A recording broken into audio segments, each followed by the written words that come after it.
Seketika aku keringat dingin. Aku meremas selimutku, tak percaya dengan apa yang kulihat.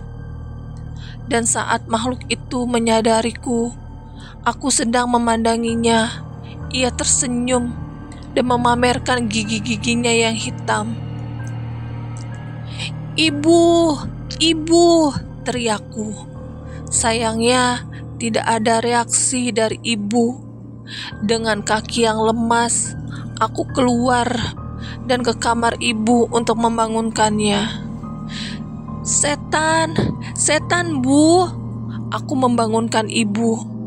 "Setan, jangan ngawur kamu," bantah ibu yang sedikit kesal karena aku bangunkan.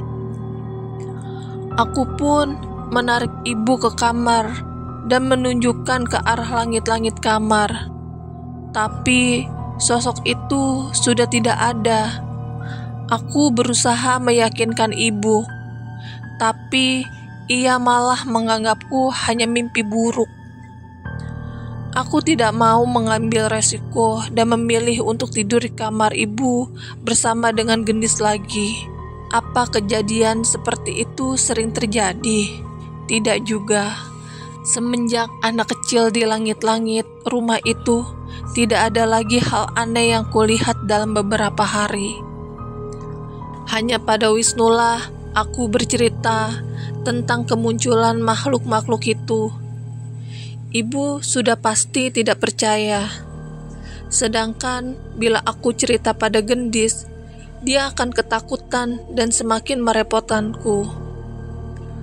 "Kamu temenin aku nginep lah di rumah," ajakku pada Wisnu. "Ndak mau, aku sudah hidup tenang. Kenapa nemenin kamu di sana? Ntar ada yang ikut lagi," tolak Wisnu. "Sekali-kali nggak apa-apa kan? Mending kamu yang nginep di rumahku, lebih aman," balasnya Wisnu. "Itu nggak nyelesain masalah," balasku lagi. Sesekali mungkin aku harus mengajak seseorang untuk menginap agar ada saksi lain selain aku yang melihat sosok gaib itu. Mungkin dengan itu ibu akan percaya. Tapi ternyata aku tidak perlu melakukan hal itu. Suatu ketika, ibu sedang membantu salah satu tetangga kami yang sedang panen kacang di kebunnya. Aku menunggu ibu sembari menjaga gendis sambil bermain di halaman rumah ibu itu. Ibu baru selesai saat maghrib, dan kami pulang saat matahari baru saja terbenam. Seperti biasa, jalannya sudah sepi, dan arah ke rumah kami cukup gelap dan menyeramkan. Gendis pun sampai minta ku gendong karena takut.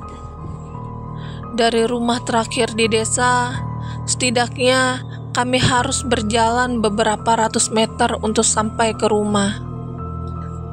Seharusnya beberapa menit lagi kami sampai dan bisa segera beristirahat.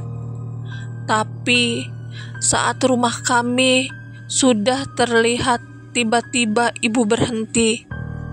"Kenapa berhenti, Bu?" tanyaku. Wajah ibu terlihat aneh. Ia memandang rumah dengan gemetar.